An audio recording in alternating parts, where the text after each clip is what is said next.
Hello guys, welcome to my YouTube channel. तो आज की इस वीडियो में हम करने जा रहे हैं क्लास 11th मैथ की एक्सरसाइज 1.5 का जितना भी बेसिक्स है वो। और आज ही इसी वीडियो में हम करेंगे एनसीईआरटी एग्जाम्पल नंबर 20, 21 एंड 22।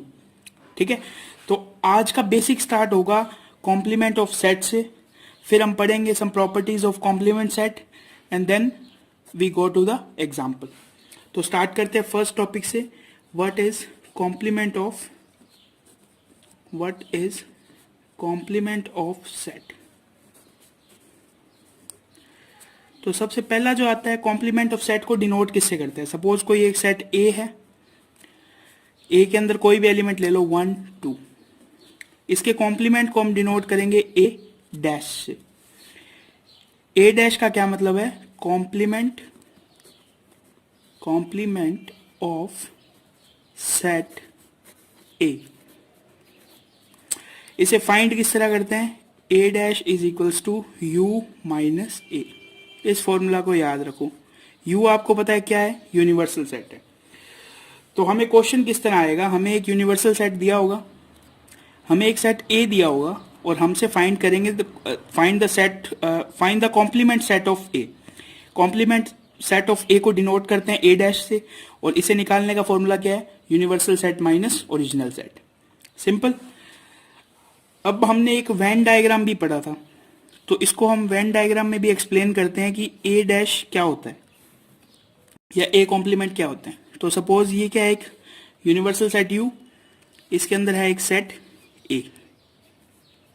इस सेट के अंदर सपोज अपन ने एलिमेंट लिए थे 1 2, तो ए डैश क्या होगा, ए डैश होगा ये एरिया, यानी इस सर्किल को छोड़ के बाकी जो बचा हुआ सारा एरिया है वो क्या होगा, वो होगा कॉम्प्लीमेंट ऑफ सेट ए। ये जो एरिया है यानी इस सर्किल के अंदर वो होगा सेट ए, और इस सर्किल के बाहर और इस रेक्टेंगल यू के अंदर जो एरिया बच गया वो होगा कॉम्प्लीमेंट ऑफ ए। अब चलते हैं हम क्या, किस पे, प्रॉपर्टीज ऑफ। प्रूफ भी काफी इंपॉर्टेंट है और साथ में इसकी जो प्रॉपर्टीज है वो भी काफी इंपॉर्टेंट है। तो देखो सबसे पहले प्रॉपर्टी क्या आती है, सबसे पहली प्रॉपर्टी है A union A dash is equals to U. सबसे सिंपल कैसे कि ए और ए डैश यानी A complement, A and A complement का यूनियन जो है वो यूनिवर्सल सेट होगा। कि अगर ए यानी इस सेट ए को अगर इस ए डैश के साथ हम कंबाइंड कर दे तो क्या बनेगा, एक यूनिवर्सल सेट बन जाएगा। ठीक है, इसी तरह सेकंड क्या है, A intersection A dash is equals to phi. ये भी बिल्कुल इजी है। किस तरह कि ए, ये है ए सेट और इसके बाहर जो एरिया है वो है ए डैश, तो इन दोनों में कॉमन क्या है, इन दोनों में कॉमन तो कुछ नहीं है, यानी इन दोनों का इंटरसेक्शन क्या होगा, फाई। क्योंकि इंटरसेक्शन का क्या मतलब होता है, इंटरसेक्शन में हम ढूंढते हैं कॉमन एलिमेंट। जब ए और ए डैश के अंदर कोई कॉमन एलिमेंट है ही नहीं तो इसका मतलब क्या है, इन दोनों का इंटरसेक्शन जो है वो फाई होगा। तो इसे हम, इन दोनों लॉज को कहते हैं हम कॉम्प्लीमेंट लॉ। क्या कहते हैं, कॉम्प्लीमेंट लॉ। ठीक है, अब चलते हैं थर्ड और सबसे इंपॉर्टेंट लॉ पे। इस लॉ का पहले नाम देख लो, इस लॉ का नाम है डी मॉर्गन्स लॉ। इसे ध्यान से समझना, इसका प्रूफ भी है एनसीईआरटी में, तो मैं आपको वो भी करवाऊंगा। डी मॉर्गन्स लॉ क्या कहता है, ए यूनियन बी का होल डैश। यानी सबसे पहले हम दो सेट गिवन है ए बी, इनका यूनियन करेंगे, देन इनका क्या फाइंड करेंगे, कॉम्प्लीमेंट। वो इक्वल किसके होगा, ए डैश इंटरसेक्शन बी डैश की। यानी इन दोनों सेट के इंडिविजुअल कॉम्प्लीमेंट्स के इंटरसेक्शन के इक्वल होगा। ठीक है, ये इसका फर्स्ट पार्ट है। एक सेकंड पार्ट और है इसका। सेकंड पार्ट में क्या है, ए इंटरसेक्शन बी, यानी साइन सिर्फ अपोजिट करना है, किसके इक्वल होगा, ए डैश यूनियन बी डैश की। तो ये जो है ये है डी मॉर्गन्स लॉ। इसका प्रूफ भी है एग्जांपल्स में, वो अपन एग्जांपल में करेंगे। ठीक है, अब चलते हैं फोर्थ लॉ पे। ए कॉम्प्लीमेंट का कॉम्प्लीमेंट ए होगा, समझ गए। यानी ए कॉम्प्लीमेंट का कॉम्प्लीमेंट ए होगा। ठीक है, सपोज एक सेट लिया हमने, ए ले लिया क्या, 1 and 2। ठीक है, इसका यूनिवर्सल सेट हमने क्या ले लिया, इसका यूनिवर्सल सेट हमने ले लिया 1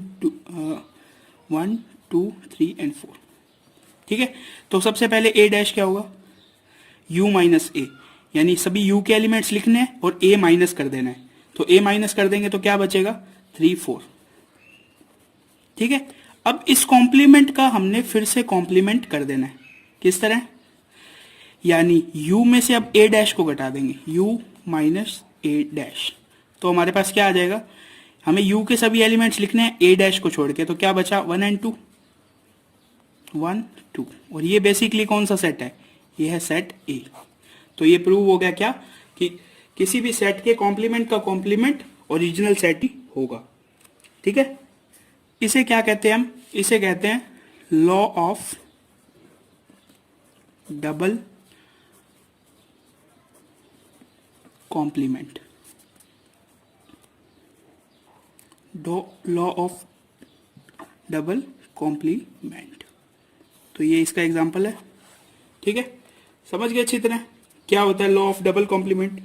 अब चलते हैं इसके फिफ्थ लॉ की तरफ। फिफ्थ लॉ क्या कहता है, फाई का कॉम्प्लीमेंट, फाई का कॉम्प्लीमेंट क्या होता है, यूनिवर्सल सेट, और यूनिवर्सल सेट का कॉम्प्लीमेंट क्या होता है, फाई। सिंपल है, यूनिवर्सल सेट का कॉम्प्लीमेंट मतलब यूनिवर्सल सेट में से आप यूनिवर्सल सेट को ही माइनस कर दो तो क्या बचेगा हमारे पास, फाई। और फाई का कॉम्प्लीमेंट यानी यूनिवर्सल सेट में से अगर आपने फाई माइनस किया तो क्या बचेगा, यूनिवर्सल सेट। तो ये हो गया हमारा प्रॉपर्टी नंबर 5। अब हम चलते हैं सीधा इनके एग्जांपल्स पे। हमारा एग्जांपल नंबर 20। तो पढ़ो क्या लिखा हुआ है इसमें, let u is equals to 1 to 10 and a is equals to 1 3 5 7 and 9, find a dash. ठीक है, तो सबसे पहले a डैश किस तरह फाइंड करते हैं, a dash is equals to u minus A. u minus A का मतलब u के सभी एलिमेंट्स लिखने हैं, उनमें से इन सब एलिमेंट्स को हमें नहीं लिखना है। तो क्या बचा u में, 1 नहीं, 1 तो हो गया कैंसिल आउट, 2 4 6 8 एंड 10। तो ये क्या हो गया, complement of set a is equals to 2 4 6 8 10। Simple. अब चलते हैं एग्जाम्पल नंबर 21 की तरफ। एग्जाम्पल नंबर 21 देखो, let u be universal set of all student of class 11th of a co-educational school and a be the set of all girls in class 11th। तो find a dash. तो ये theoretical question है, u क्या दिया हुआ है इसमें, students of class 11th, और a क्या दिया हुआ है, set of all girls in class 11th। हमें फाइंड क्या करना है, a डैश। a डैश का फॉर्मूला क्या होता है, a डैश का फॉर्मूला होता है u माइनस ए। अगर आपकी क्लास में से सभी गर्ल्स स्टूडेंट्स को माइनस कर दे तो क्या बचेगा, set of all boys in class 11th। समझ गए, तो ये हमारा आ गया कॉम्प्लीमेंट ऑफ सेट ए। अब चलते हैं एग्जांपल नंबर 21 जो काफी इंपॉर्टेंट भी है, और इसके अंदर हम एक प्रॉपर्टी भी प्रूव करने जा रहे हैं कॉम्प्लीमेंट सेट की। ठीक है, तो सबसे पहले देखो क्या लिखा हुआ है एग्जांपल में, let u is equals to 1 to 6, a is equals to 2 3 and b is equals to 3 4 and 5, find a dash. यानी सबसे पहले हम क्या फाइंड करना है, हमें फाइंड करना है complement of a। Complement of a का फॉर्मूला क्या है, u माइनस ए। तो u के सभी एलिमेंट्स लिखने हैं एक्सेप्ट 2 and 3, तो 1 4 5 and 6, 1 4 5 and 6। तो complement of set a is equals to 1 4 5 6। Second question is b dash या कॉम्प्लीमेंट ऑफ b। तो इसका फॉर्मूला क्या होगा, u माइनस बी। u के सभी एलिमेंट्स लिखने हैं एक्सेप्ट 3 4 and 5, 3 4 5 माइनस कर दो तो क्या बचा, 1 2 6, 1 2 एंड 6। नेक्स्ट देखो क्या फाइंड करना है, ए डैश इंटरसेक्शन बी डैश।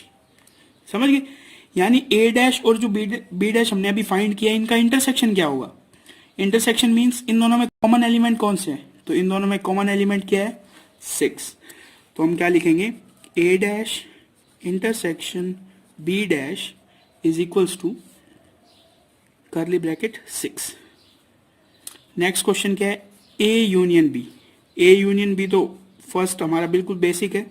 ए यूनियन बी को किस तरह लिखेंगे, सभी एलिमेंट्स को एक साथ लिखना है विदाउट रिपीटिंग एनीथिंग। तो 2 3 4 एंड 5, 2 3 4 एंड 5। तो ये तो था इजी क्वेश्चंस। अब देखो आगे क्या प्रूव करना है, hence prove that A union B whole complement is equals to A complement intersection B complement. तो ये क्या है, डी मॉर्गन्स थ्योरम का फर्स्ट पार्ट है। ठीक है, तो इसे प्रूव करते हैं। इसमें हमें क्या प्रूव करना है, A union B dash is equals to A dash intersection B dash. तो ये पार्ट तो देखो हमने निकाल रखा है पहले से ही, हमें ये निकालना है। ठीक है, तो ए यूनियन बी कॉम्प्लीमेंट किस तरह निकालेंगे, इसे हम निकालेंगे u minus A union B. समझ गए, फॉर्मूला क्या है, यूनिवर्सल सेट में से हमें ओरिजिनल सेट को माइनस करना है। तो यानी ये ओरिजिनल सेट है, इसका कॉम्प्लीमेंट निकालना है, तो क्या करेंगे, यूनिवर्सल सेट में से ओरिजिनल सेट को माइनस कर देंगे। यूनिवर्सल सेट क्या है, देखो 1 2 3 4 5 6 एंड ए यूनियन बी क्या है 2 3 4 5। तो हमें क्या लिखना है, हमें यूनिवर्सल सेट लिखना है ये विदाउट 2 3 4 एंड 5। तो हम लिखेंगे क्या बच जाएगा, 2 3 4 एंड 5 को, तो 1 एंड 6 बच जाएगा। क्या बच जाएगा, 1 एंड 6। लेकिन इसमें कितना बच रहा है, सिर्फ 6, यानी हमने कुछ गड़बड़ कर दी। ए यूनियन बी में क्या मिस्टेक कर दी हमने, ये देखो ए डैश इंटरसेक्शन बी डैश, इन दोनों में देखो 1 भी कॉमन है, तो हमने यहाँ 1 नहीं लिखे, डी लिखा। तो क्या लिखेंगे 1,6। इस सेट के अंदर कौन से एलिमेंट आएंगे, 2, 1,6। और ये देखो ये हमने अभी फाइंड किया क्या, ए यूनियन बी का होल डैश, ये क्या आया है 1 6। तो देखो LHS एंड RHS इक्वल है, तो हम क्या लिख देंगे लास्ट में, हेंस प्रूव्ड।